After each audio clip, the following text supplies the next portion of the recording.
I was in a position where I was promoted up to finance director. At that point, I had a CFO ahead of me, so I had a really good boss who would do loads and loads of work. So the two of us, we were like a double act.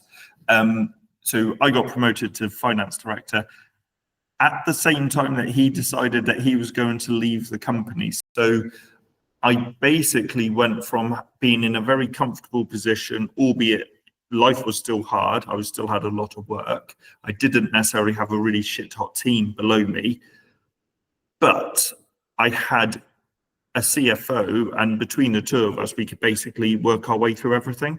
So I went from that to almost, I was on my own.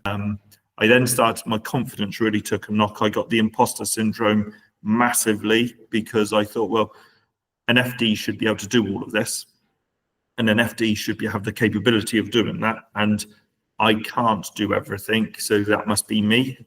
So my confidence took a massive, massive hit. Why isn't that sorted? And the final nail came when an email came through saying, Paul, we really need to get this report out. And I just turned my laptop off and walked home and walked out, got in the car and basically just broke down. And almost just kind of re-baselining where my head was at, to be honest.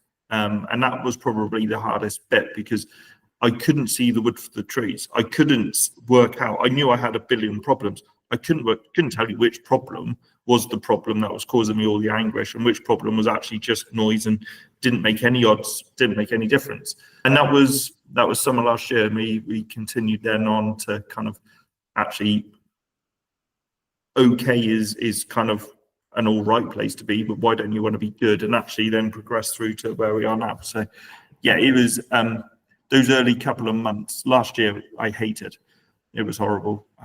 And I really struggled, and I struggled with everything, home life, work life.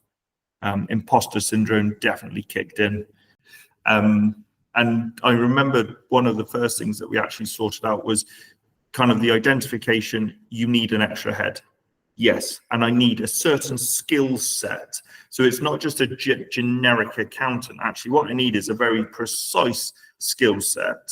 It makes me think of that analogy we talked about the whole time, that idea of player to coach, right? To manager, actually, we went through three, but the initial one was player to coach, you being stuck in everything, right, on the pitch, when you couldn't sit in the stands and see the strategy of the team. Whereas, you know, we migrated when you got your big players in, right, your big name signings,